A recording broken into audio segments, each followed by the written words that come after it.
body achieves what the mind believes. How many believe that statement? Possible, right? So I'd say I mostly believe that overall. Now, I've been trying to look like Brad Pitt for a few decades now, and it hasn't worked out. But for the most part, it works out. And we all have some things about us, some stubborn areas of our body that we can't absolutely change, but we can look a lot better. We all know about the health benefits of exercise. But I want to talk about a little differently, a little different approach to it. I want to talk about the psychological aspects of exercise, because it's through the psychology of it that you actually get the motivation to achieve the physical. That's how it's been for me in my life. So a little bit about myself. When I was young, I was a heavy child. I was alone with my mother. There was an age gap between my other brothers. They were out of the house. So at 12 years old, I weighed close to the same amount as I weigh now, believe it or not. Maybe a little bit less, and I fluctuated over the years. But imagine a version of me about here at about the same weight. I was a little butterball, okay? My mother was sick. I took care of her, and part of my reward was to self-soothe myself with food. Cupcakes, ice cream, whatever I wanted. There were no limits. So as a child, it's kind of hard that you don't have the self-discipline yet to know what to do. So as I got a little older and through high school and college, I did thin out as I grew up. I didn't get any wider. So when I went up, and I was okay physically, but I never really was, I would say, in good shape. I never was motivated to work out. I never really was engaged in sports when I was young. So around 2010, I moved from Boston down to Atlanta. I finished a relationship I was in, and there was a job opportunity there. So I went down, and the first few years were good. I was learning the city, meeting new people. And then in 2012, that job opportunity ended. The company left. And I started consulting out of my house. And so I was one of the early adopters at work at home. Don't think it was just a pandemic thing. So I was doing this for quite a while. And I hated it at first. I really hated it. I felt a great sense of social isolation.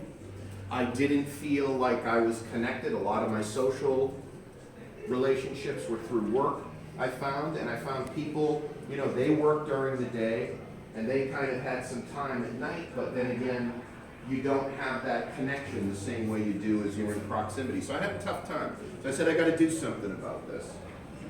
And so I joined a gym, and I started working out. I started to do, you know, elliptical machines and try to motivate myself to weightlift, but I couldn't do it. You know, I really wasn't trained for it. So then I started doing the group classes, and the group classes really hit the mark for me. They did a lot of things beyond the physical. Number one, I like working in teams, but I also like the mental discipline of that with the directive orientation of that team class. So I noticed things about me that changed beyond the physical. So there was a 2017 study by Sport England that talked about the psychological benefits of exercise, reduced stress, better sleeping, reduced risk of Alzheimer's later in life, although I can't talk about that yet. Maybe in a few decades I'll confirm. But all of the things, better self-image, self-improvement, reduced risk of depression, all of these things I experienced going through that. So besides the health benefits, you know, better body mass index, you know, reduced heart disease, lower risk of diabetes, all these other things that are happening to you, which is positive. You've got this psychological thing. So I was more motivated by how it made me live, how it was improving me. So that went great for a while. And then I had this opportunity in the Ukraine to come out here. I saw it was a once-in-a-lifetime opportunity to actually work across the seas. And I took advantage of it and I joined a gym here. I didn't want to stop working out. I went to Sport Life, and that worked out for a while. I wasn't in the teen classes because I couldn't deal with the language and that, but I did keep up with it. Then, what happened in the early part of 2020? Pandemic. We're all isolated. And all these bad feelings that I had way back in 2012 flushed back at me again. And I put on 10 kilos plus or minus like we all did probably during that period. And I got depressed and all the other things that go along with the isolation. So as soon as I could come back up, get out again, I decided I needed to do something else, and I needed to challenge myself even further. So I got involved in CrossFit. So for those who know CrossFit has a lot to do with varying activity levels.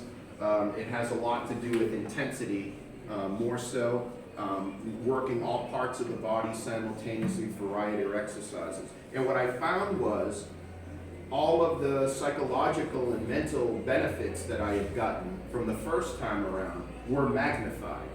So there's a causality in my mind now between this intensity of what I do and how good I feel about myself.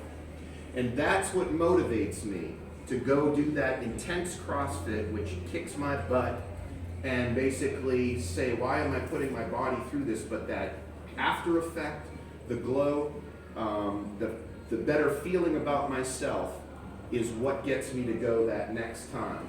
The actual physical benefits of it are almost just a plus.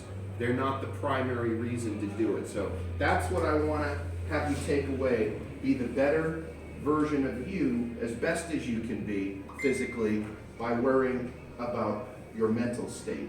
And this is what can do it for you. Thank you very much.